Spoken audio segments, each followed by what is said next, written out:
Debat akan dimulai dalam hitungan 3, 2, 1. Di sisi oposisi, kami tidak menginginkan bahwasanya jika suatu kebijakan itu tidak berlandaskan dengan landasan hukum, sosial, ataupun moral bangsa. Kami akan memiliki argumen dengan tetap menghormati segala pihak, bagaimana mereka akan berlangsung, bagaimana mereka akan berbicara, atau mungkin bagaimana ini akan berdampak bagi semua orang atas dari kebijakan tersebut. Atas dasar ini, kami sangat amat menolak bagaimana UU untuk membuat undang-undang untuk mengesahkan pernikahan sesama jenis ini akan diterapkan. Kami menolak keras UU ini. Atas dasar tersebut, kami akan membuktikan bahwasanya bagaimana jika memang mosi ini layak untuk ditolak. Mosi ini adalah Indonesia setuju untuk membuat undang-undang mengesahkan pernikahan sesama jenis. Sebelum masuk ke poin argumentasi, kami memiliki dua pernyataan utama. Pertama, pernikahan sesama jenis itu harusnya sebagian dari adalah bentuk dari pengakuan negara, yang dimana bentuk dari pernikahan sesama jenis ini adalah perkawinan dari dua jenis yang memiliki kelamin yang sama, dan ini adalah hal yang menurut kami di sisi oposisi ini adalah hal yang sangat amat tidak baik. Kedua, peraturan negara itu harusnya membentuk suatu legalitas yang dimana ini akan mengikat semua orang dari negara tersebut. Maksudnya apa? Bukankah jika suatu negara itu membuat peraturan, maka peraturan tersebut akan berlaku bagi semua bagi semua bagian dari negara tersebut, bukan? Oleh karena ini adalah pendirian yang sangat layak di sisi kami sebagai tim oposisi, dan kami akan membuktikan bahwa saya memang mosi ini adalah hal yang harusnya kita tolak. Kita akan memasuki poin argumentasi. Namun sebelum itu, kami akan menjelaskan bahwasanya pertama, fungsi negara itu adalah sebagai tatanan sosial. Mereka harus menjaga bagaimana sosial ini terbentuk dan bagaimana sosial dari masyarakat ini berperilaku secara moral, etis, dan budaya yang berlaku pada negara tersebut sebagai mayoritas atau mungkin bahkan sebagai fondasi utama dari negara tersebut dan bukan hanya sebagai nilai mayoritas. Dan ini memiliki nilai atas publik yang nyata, dan yang terjadi saat ini malahan adalah hukum di Indonesia dari UU nomor 1 tahun 1974 yang menyatakan bahwasanya pernikahan itu memang seharusnya di antara laki-laki dan perempuan, dan tidak ada hal yang disebutkan untuk pernikahan sesama jenis, bukan? Oleh atas dasar tersebut, dari peraturan saja, peraturan dasar ataupun peraturan-peraturan yang dimiliki oleh negara sudah menyatakan bahwasanya pernikahan ini adalah hal yang dimiliki oleh dua jenis kelamin.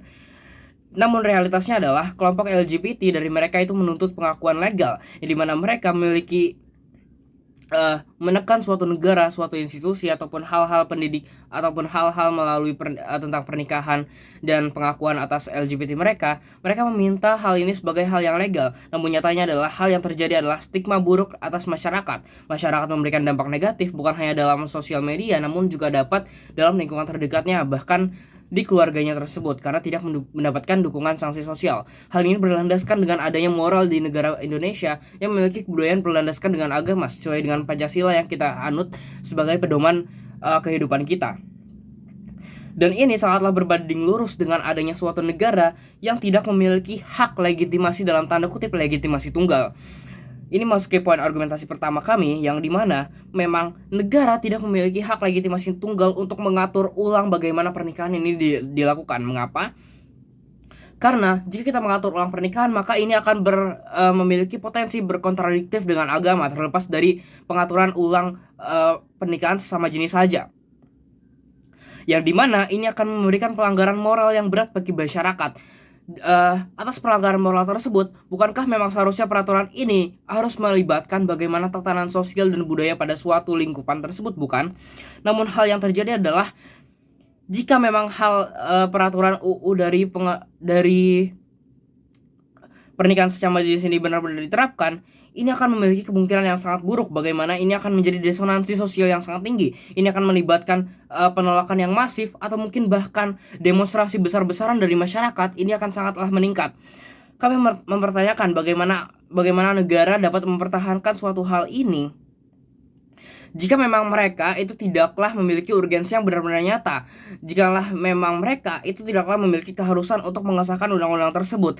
Kesannya adalah negara menjadi aktor yang memang sangatlah tragis di sisi kami, karena mereka memang terlihat seperti melindungi atau hal-hal yang memang tidak memiliki urgensi secara nyata, atau mungkin tidak memiliki hak ataupun yang memang benar-benar aktif dalam masyarakat.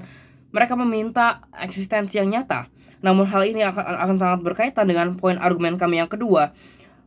suatu kebijakan itu jika memang mereka untuk dikeberhasilkan, mereka memiliki dua parameter utama. Pertama, mereka harus melindungi konkret bagi hal yang tidak terlindungi. Dengan kata lain adalah mereka seharusnya memang dari suatu kebijakan yang awalnya tidak terlindungi oleh mereka harus menjadi terlindungi. Jika memang suatu kasus itu benar-benar disahkan, jika kita menganggap seperti itu, maka yang terjadi adalah dari ketidaksiapan moral budaya dari atau mungkin secara religi dari negara Indonesia, ini malahan bukanlah melindungi mereka bagi kaum yang memang menuntut atas eksistensi dalam legalitas dan tatanan sosial masyarakat. Mereka tidaklah terlindungi dengan nyata. Mengapa? Karena negara juga tidak memiliki hak eksekutif untuk memang melindungi mereka. Negara tidak mungkin akan memberikan melindungi orang-orang yang memang jika memang suatu pernikahan ini diterapkan namun ada masyarakat yang memang mengecam mereka, tidak mungkin juga negara dapat melindungi mereka secara terus-menerus, bukan?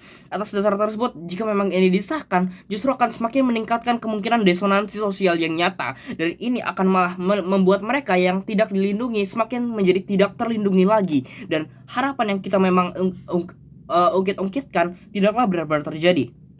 Dan poin ke parameter kedua adalah jika negara itu membuat kebijakan, itu tidaklah seharusnya melanggar hak lain secara aktif. Maksudnya apa? Negara tidak mungkin membuat kebijakan yang memang bertujuan untuk melindungi suatu hal, namun tidak melindungi suatu hal lagi. Ada hal yang lebih besar yang memang seharusnya dilindungi oleh negara. Namun hal ini malah tidak. Negara seperti membuat gali lubang dan tutup lubang, dan memang kebijakan ini itu tidaklah bisa diberlangsungkan. Mengapa? Karena satu hal penting yang harusnya tim afirmasi sadari, bahwasanya bagaimana kebijakan suatu ini dapat eksis jika memang mereka adalah kebijakan yang kontradiktif dengan kebijakan sebelumnya. Kebijakan ini bukan saja kontradiktif dengan UU nomor 1 tahun 1974 yang sebelumnya kami sebutkan, namun ini juga kontradiktif sekali dengan pedoman hidup masyarakat, yang dimana Pancasila mereka berlandaskan dengan ketuhanan yang Maha Esa, dan mayoritas agama dari ketuhanan yang Maha Esa tersebut sangatlah tidak mendukung bagaimana pernikahan sesama jenis ini diberlangsungkan. Atas dasar tersebut kami ingin mempertanyakan kembali bahwa bagaimana tim afirmasi dapat menganggap ini adalah hal yang memang sah untuk realisasikan pada lingkungan masyarakat, dan padahal di sisi lain ini adalah hal yang sangat amat memang tidak memungkinkan untuk direalisasikan. Atas dasar tersebut kami sangat amat menolak pada mosi perdebatan kali ini, dan kami sangat amat bangga berdiri pada sisi kontra. Terima kasih.